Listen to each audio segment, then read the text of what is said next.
Bonjour. Et bonjour à toi. On se retrouve ici en Normandie avec tout ce beau monde pour un petit jeu qui risque d'être plutôt sympa. Pour les règles, c'est simple. On raconte chacun notre tour une anecdote. À la fin, on juge si elle est vraie ou fausse. Si on a raison, on marque un point. Si on a tort, on donne notre point à celui ou celle qui raconte. Du coup, ça peut aller très vite si on raconte bien. Allez, place au jeu, mais avant, générique.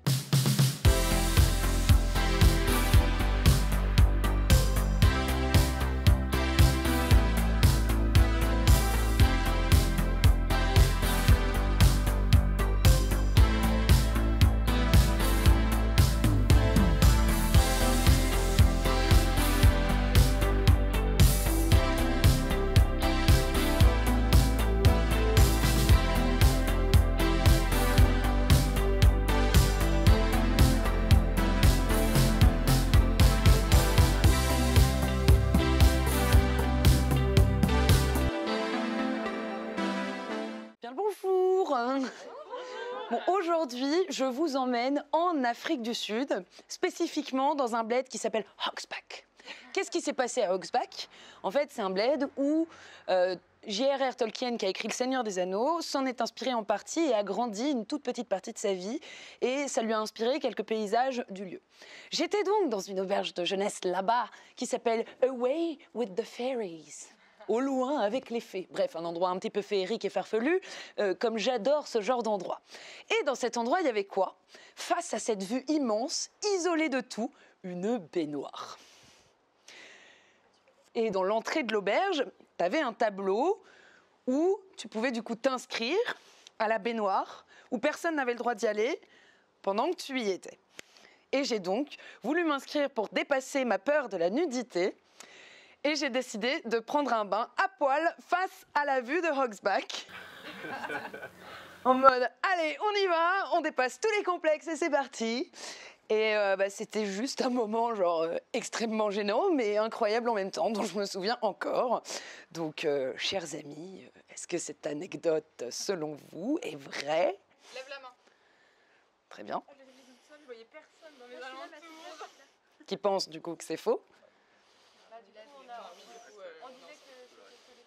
Bah vous avez tort, c'est vrai. J'en ai pas du tout profité par contre. Attends, les gars, moi j'étais comme ça, accroché à la baignoire. Les tétons. Ok, niveau score. Mélanie a trompé 5 personnes, elle marque 5 points, et les deux seuls qui ont trouvé, Joy et Raphaël, marquent un point chacune. Au tour de Romane, et désolé pour le son. Dajahao, je vous emmène aujourd'hui pour mon anecdote dans un pays que j'ai tout simplement adoré et qui j'espère vous donnera envie d'y aller, c'est la Chine. J'y suis allée moi pour mon semestre à l'étranger dans le but de pouvoir mieux parler mandarin et je suis partie à la fin dans une des plus belles provinces qui est le Sichuan. Le Sichuan c'est, comment dire, qui est vraiment en altitude, à peu près à 4000 mètres d'altitude je dirais, pour le plus haut point. Et il y a des paysages de ouf, dont des parcs naturels avec des eaux bleues, la montagne, des paysages arides et des sapins, bref, je vous lis, c'est à tomber. Et donc moi je fais mon petit trek tranquille avec une copine que j'ai rencontrée, donc une Française sur place, et je vois un superbe paysage avec genre la montagne, des petits sapins qui poussent éparpillés et des chevaux sauvages. Moi je vois ça, je me dis, vas-y c'est la photo de malade en fait. Donc je prends mon appareil photo. J'avais un petit sac à dos de merde qui était un folding backpack que j'avais acheté sur Taobao, l'Amazon chinois. Donc le petit truc tout fin. Donc le truc qui pesait, ça bling bling, bref. Donc ça me gênait, tu vois, je le pose par terre et je cours vers mes chevaux pour prendre des photos. Ma pote, elle se casse, je sais pas ce qu'elle fait, elle va prendre des photos ailleurs. Donc je prends mes petits chevaux là, et je me retourne, et je vois un cheval qui avance vers moi, mais d'être pas assuré, tu vois. Puis, oh putain, je recule, et je me dis, ok, il va vers mon sac. Il va vers mon sac, il le prend, mon sac. Il mâchouille mon sac. Et je me dis, mais pourquoi il veut mon sac? Je sais pourquoi. Parce qu'en fait, j'ai fait ma gourmande, et j'avais en fait ce qu'on appelait des tranches de cake, mais enrobées de chocolat. Des Oreos, si vous allez en Asie. Et j'avais ça dedans. Et je vois qu'il mâchouille, je me dis, ouais, mais il faut que je récupère mon sac en fait. Enfin, non, j'ai des affaires dedans. Et donc au bout d'un moment, en fait, il voulait ouvrir mon sac, et tu vois, il fait ça, il le claque par terre comme ça, le sac.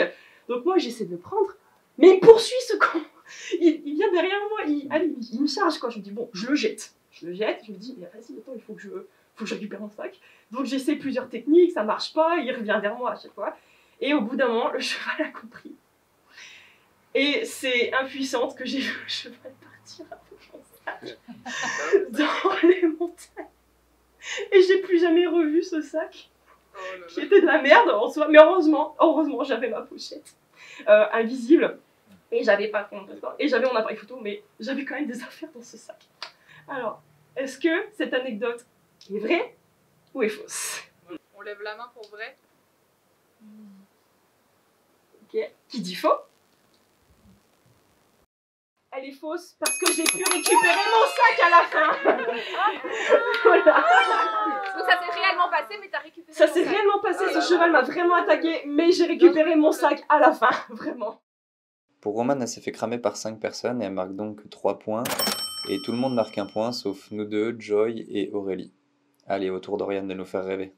Alors, mon anecdote s'est passée cet été en Haute-Savoie et j'ai eu la chance de manger chez un super bon copain de Mike Horn. Quand Mike Horn a quitté l'Afrique, il arrive en Suisse et en fait, il était dans les forces spéciales et sa tête était mise à prix. Et donc, c'est un fermier suisse qui l'a recueilli chez lui et il a téléphoné à ce type chez qui j'ai été manger pour qu'il le cache pendant 1 an chez lui. Alors, est-ce que cette anecdote est vraie ou fausse? Qui pense qu'elle est vraie? Qui pense qu'elle est fausse? Eh bien, elle est vraie. Ce coup-ci, il n'y a que Mathilda qui s'est fait avoir, donc elle est la seule à pas marquer de points. Au tour d'Antoine et Manon. Donc cette anecdote qu'on va vous raconter à deux se déroule en 2015, en mai, le 27 mai pour mon anniversaire. J'étais en études en Espagne, à Vic, c'est au nord, c'est dans la Catalogne, c'est en plein milieu des montagnes. Donc moi ça faisait déjà 1 an que j'y étais et Manon était à distance par rapport à moi. Et j'avais des potes qui ont fait une grosse randonnée à Tavertet et ils m'ont montré les photos, ça a été le feu quoi. C'était en haut des falaises, c'était avec un lac de barrage autour, magnifique. Et, dans la région, il y a une église pareille. Ouais, qui est inondée, il y a le toit de l'église qui dépasse. Bref. Voilà, et donc c'était dans ce coin-là. Et donc je dis rien à Manon, et le matin je la réveille, je dis bon bah prends tes affaires pour être dans la nature. Donc on part en voiture, je vais jusqu'à un petit village où il y a l'agence, et j'avais fait avec une agence qui nous emmène en bus dans le village de Tavertet qui est en haut de la falaise, et on a 6-7 heures à peu près pour faire une randonnée de 12 km.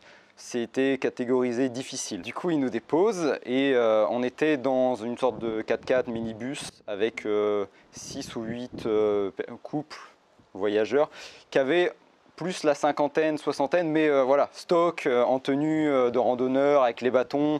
Les gars, ils n'étaient pas là pour rigoler. Nous, on était un peu en civil, en touriste. Du coup, ils nous déposent, on commence la randonnée et c'était en milieu de matinée. Et normalement, à mi-parcours, il y a un petit lac où on peut se poser pour pique-niquer avant de repartir. Donc on commence la randonnée plutôt tranquillou, on va lentement, les autres ils nous dépassent. En arrivant au lac, tout le monde est déjà en train de pique-niquer, genre ils sont tous au dessert, nous on arrive un petit peu en chiant un peu. On mange rapidos, on part en dernier bien sûr. Et Manon a la chance de faire ce qu'on appelle des malaises vagos. Tout le monde sait ce que c'est les malaises vagos? Voilà. Donc moi j'ai l'habitude et généralement c'est dans des moments inopportuns, genre en pleine randonnée. Donc elle commence à faire un petit malaise, vraiment elle devient blanche, elle me parle plus, les jambes qui commencent à trembler. Je l'allonge, je lève les jambes, je lui mets de l'eau sur la gueule. Je dis c'est pas le moment, c'est pas le moment. Après 5 minutes, je la lève, allez on recommence. 10 minutes après, remalaise. Donc là on fait une pause d'1 quart d'heure, je lui donne à manger, genre on a une barre céréalée. En fait, quand etc. on lève t'en fais un, on a vraiment les jambes fébriles, la tête qui tourne un peu. Je rappelle que c'était difficile. Genre à un moment il y a des échelles à monter. Ouais vraiment c'est pas via ferrata mais il y a des moments c'est raide. Il y a des moments c'est raide. Donc la descente qui fait bien mal aux genoux, avec les genoux un peu fébriles, à chaque fois je manquais de me prendre un caillou. J'étais vraiment de pire en pire. On avait une barre céréalée je crois dans le sac que tu m'avais donné par petits bouts. Vraiment c'est vraiment... C'est pas qu'elle était inconsciente, mais c'est vraiment le regard dans le vide, fallait qu'elle se concentre. Mais j'avais la force pour râler. Ouais, ça c'est le moment où je me disais, bon, ça va aller. jusqu'au 3e malaise, où là vraiment elle est tombée dans les vapes concrètement, et là gros coup de pression parce qu'il restait encore bien 2-3 heures de rando. Il n'y avait plus personne devant, on ne les voyait plus, etc. Oui. On est arrivé les derniers après 1h30 de retard, sachant qu'on était les plus jeunes, avec, vous imaginez, le groupe qui t'attend comme ça au bus, en mode, voilà. 60 ans à peu près. Qui regarde vraiment, c'est quoi ces jeunes qui assument pas, etc. Donc voilà. Est-ce que cette anecdote est vraie? Ah ouais. Est-ce que cette anecdote est fausse? Eh bien, cette anecdote est fausse.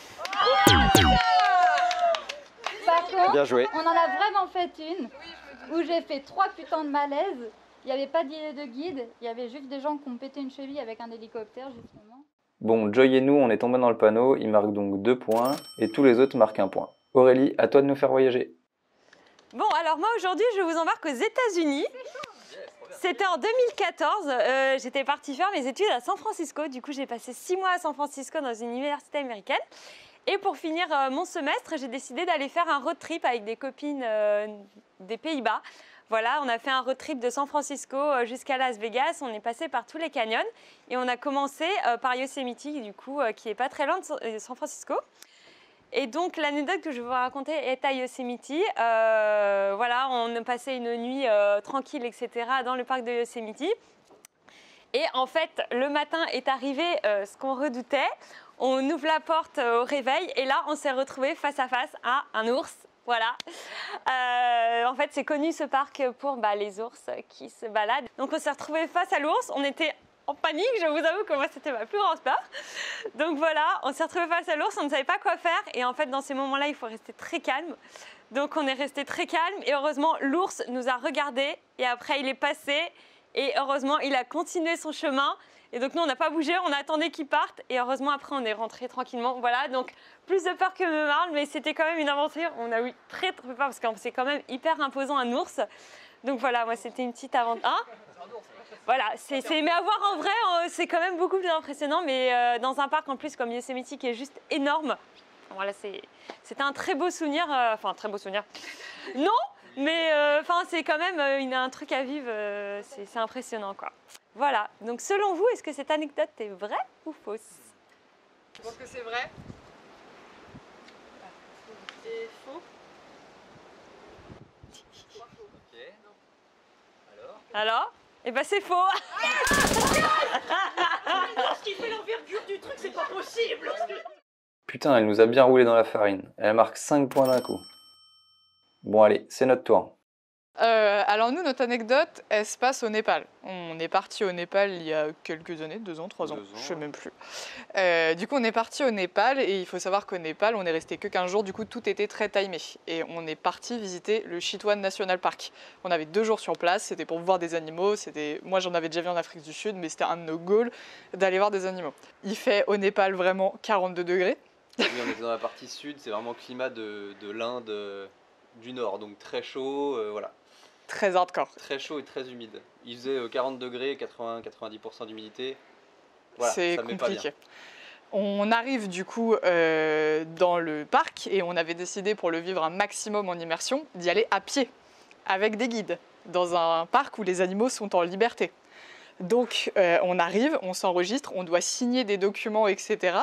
Les guides partent avec nous, il y avait 2 guides avec nous et on est parti. On part. Au début, ça va. Il fait très chaud. Il fait tellement chaud, j'ai tellement mal dormi. Au Népal, j'ai quasiment rien mangé au départ parce que c'est tout qui est épicé et je supporte pas. Donc imaginez un peu le contexte. Pas dormi, mal dormi, on mange pas, il fait trop chaud, bref, rien ne va. Très très rapidement, ça part en insolation. C'est pas grave, on continue de marcher, j'essaie de me contrôler, on y va, c'est parti, let's go. Pendant qu'on marche, les guides, en fait, ils nous expliquent un peu les règles de sécurité. En mode, vu que vous êtes quand même à pied dans un parc où des animaux peuvent vous bouffer à tout instant.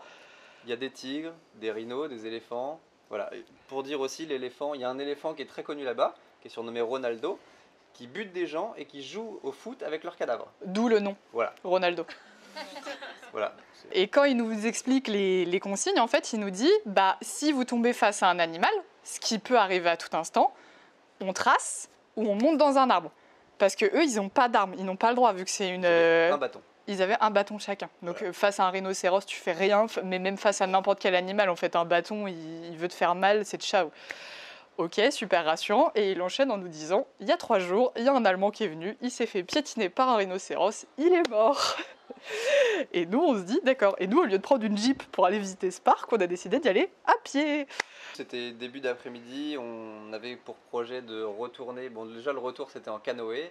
Donc, on se dirigeait dans cette direction-là, mais on faisait des petits écarts pour essayer de voir des rhinos. Et du coup, on croise des gardes forestiers, etc. On descend un petit peu, et là, c'est des herbes à éléphants. Donc, c'est des trucs qui sont hauts du sol jusque là. Tu vois pas trop ce qu'il y a derrière. Et on trace à travers ça. Bon, il y avait un petit sentier au milieu.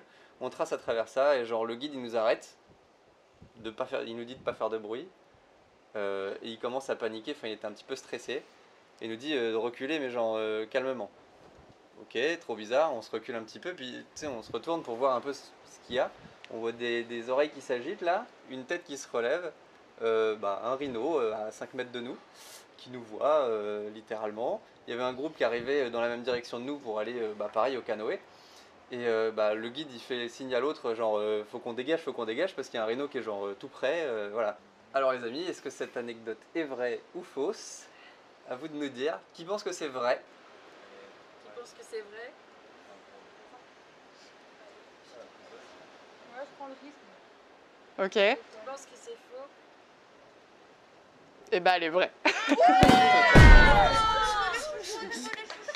On va se baigner, j'en suis sûr.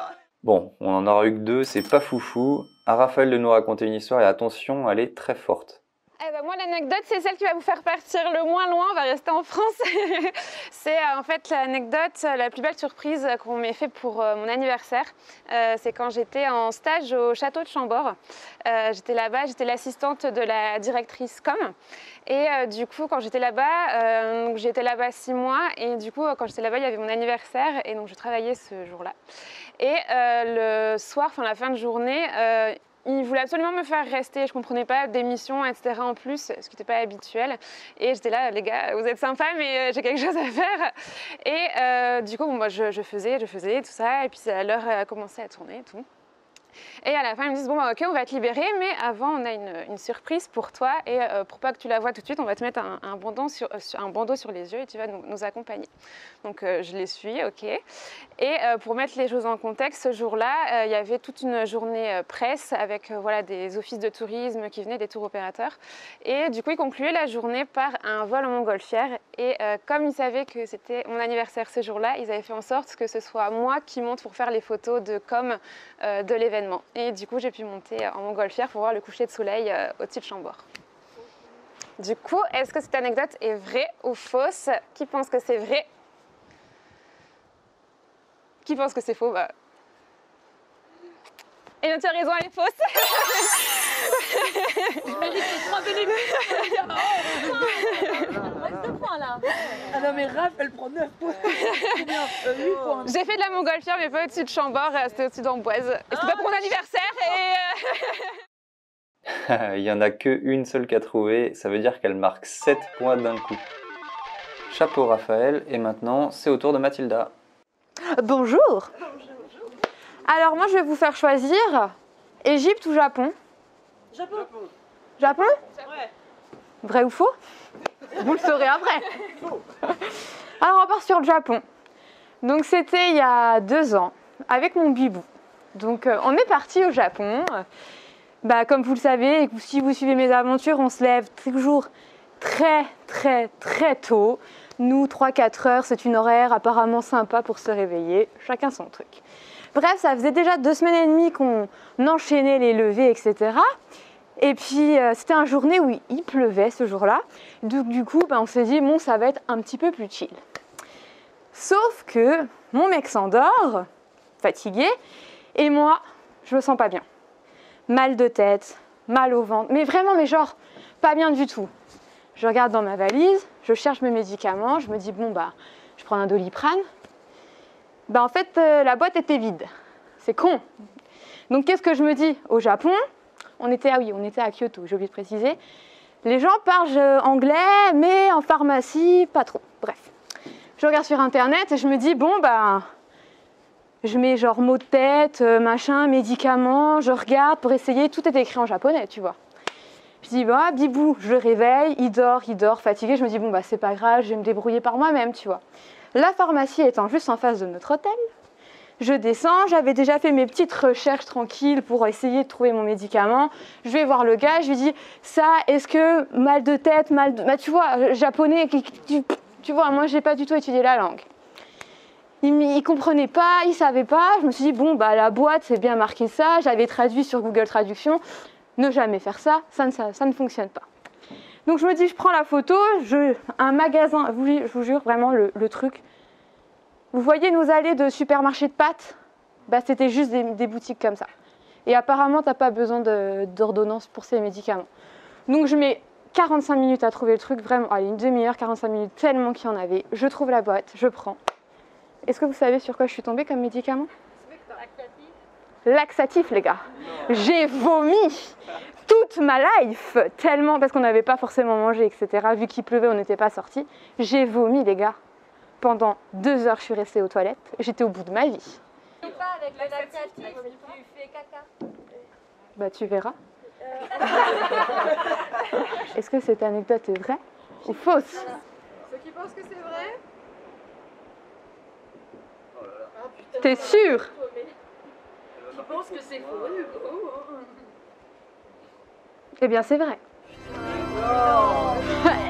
Les gars, ne jamais regarder sur Internet. Mathilda qui nous fait aussi un excellent coup de bluff. Et Mélanie, trop forte, je crois qu'elle est mentaliste en fait. Et ça sera au tour de Joy. Ça s'est passé, juste 2 petites secondes, quand j'étais en 2e année de BTS. Ma mère a gagné un voyage avec son travail. Et du coup, on est parti en Thaïlande. On a fait tout un circuit et tout ça. Le nom des villes, me demandez pas, je ne sais plus. Enfin voilà, on a fait un éco-lodge, plein de choses, etc. Enfin bref. Et donc le dernier point du circuit, on est allé sur une île. Alors l'île, ne me demandez pas non plus le nom. Voilà, je ne le connais pas. Ça va être très abstrait. Et donc du coup, voilà. Et en fait, un jour, je me suis fait piquer par un insecte à mon œil. J'avais, mais alors l'œil, les gars, j'en avais plus. J'avais l'œil gonflé, c'était un truc de fou. Et en fait, ça m'a vraiment, ça m'a plombé tout simplement. Et j'étais plus capable de faire grand chose parce que ça m'avait vraiment, vraiment affaibli. Et donc, à un moment donné, je vais donc dans la salle de bain. Voilà, je vais aux toilettes, je fais ma petite life, tout va bien. Et donc du coup, je reviens au lit, tout ça, je me couche, je dors, etc., etc. La journée se passe. Donc je suis restée à la case toute la journée. Voilà. Et donc j'ai pas précisé, mais en fait le toit de la salle de bain, c'était de la tulle. Donc c'était un toit comme ça. Le premier jour qu'on est arrivé, j'ai dit à ma mère, je fais là, il y a des serpents qui peuvent passer par les tulles, tu vois. Et j'étais, je le sens pas. Et donc, du coup, ma mère, elle décide de faire nos valises en rentrant. Sauf que moi, j'étais toujours HS. Donc, du coup, j'étais déjà clairement couchée. Voilà. Donc, ma mère a fait les valises et tout. Puis, tu sais, dans les salles de bain, parce que c'était un hôtel, il y a les petits savons, il y a les petites choses comme ça. Et puis, ma mère, elle aime bien les prendre et tout ça. Enfin, bref.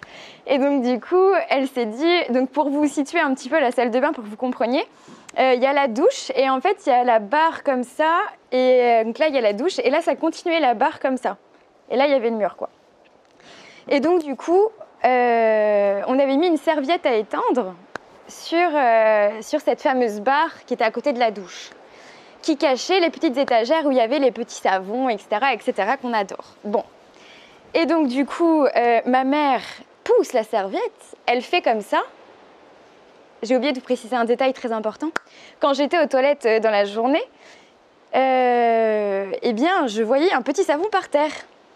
Et comme je suis flemmarde, j'étais là, je ne vais pas le ramasser. Donc du coup, je ne l'ai pas ramassé et j'ai fait, c'est pas grave. Et donc ensuite, ma mère pousse la serviette, elle fait comme ça, avec sa main pour prendre voilà, les petits savons. Elle tombe sur un python. Un python. Un python. Un python, voilà, qui était genre le mec tranquille, il dormait, tu vois. Voilà, il s'est clairement posé. Et donc, ma mère sort de la salle de bain. Mais ma mère a peur des oiseaux. Je dis, vas-y, elle a vu un oiseau, elle est en panique. Non, elle sort de la salle de bain, elle me dit, là, tu sors. Je dis, ah, maman, voilà, tu sais, il est un peu tard, je suis fatiguée. Et surtout que j'étais en petit pyjama, très petit pyjama, tu vois. Il fait chaud, machin, bref. On va à l'accueil, le mec il nous rigole au nez en mode deux femmes qui ont peur d'un serpent, blablabla. Bref, on s'est clairement fait prendre, voilà. Donc le mec va dans la case, tout seul. Il va dans la case, il ouvre la porte de la salle de bain. Il la referme et il se barre en courant. C'est pas vraiment... Il se barre en courant le mec, tu vois. Et nous on était là, ouais, deux femmes, ouais. Il va chercher son collègue, donc du coup à deux, hop, ils reviennent dans la salle de bain. Ils ouvrent la porte, ils la referment, ils se rebarrent en courant, ils ont fini à 4 dans la salle de bain. Et en fait, ils avaient, vous savez, c'était, je sais pas, comme un lasso, genre, tu sais, c'est un cercle, et genre tu tires et le cercle se resserre. Voilà. J'ai une photo extrêmement floue de ce moment, parce que j'étais enfin bref. Et donc voilà. Et à 4, ah oui, est-ce qu'avec le lasso, du coup, ils avaient essayé, forcément, ils avaient raté, tu vois. Et donc, du coup, le serpent va par terre. Oui, il était en position d'attaque. Et donc, le serpent, à un moment, va par terre. Ah oui, ils ont refermé la porte. Et là, ils étaient là, mais comment on va faire, gna gna gna, et tout. Et donc, quand ils sont rentrés, moi, j'étais là, ma valise est ouverte avec toutes mes affaires. Le serpent est en liberté. J'étais pas très, très sereine, tu vois. Et donc, bref, et donc, du coup, en gros, ils ont fini par l'attraper au bout du lasso. Ils l'ont sorti. Et du coup, ils l'ont remis en liberté. Il faut savoir que derrière la case, il y avait un lac. Enfin, un lac. Un espèce d'étang, plutôt. Et apparemment, les serpents aiment bien aller... ils aiment bien aller dans les étangs et tout ça, tout ça. Et voilà. Donc, du coup, est-ce que cette anecdote est vraie ou est-ce qu'elle est fausse? Ceux qui pensent que c'est vrai, levez la main. Ceux qui pensent que c'est faux, levez la main. Eh bien, elle est vraie. Elle est vraie. Et j'ai flippé ma... J'en perds mon vocabulaire. Non, j'ai extrêmement peur. Bon, là, Joy a fait un bon coup de bluff. À prendre 5 points d'un coup, elle esquive les gages. Bon, on récapitule les scores. On a le trio de tête avec Mélanie, Raphaël et Mathilda qui ont 11 points. Ensuite, il y a Joy qui a 8 points, puis Roman, ex-aequo avec Manon et Antoine à 6 points. Et le trio de fin, Oriane, nous-mêmes et enfin Aurélie. On aura tous les 3 des gages et je préfère laisser place aux images.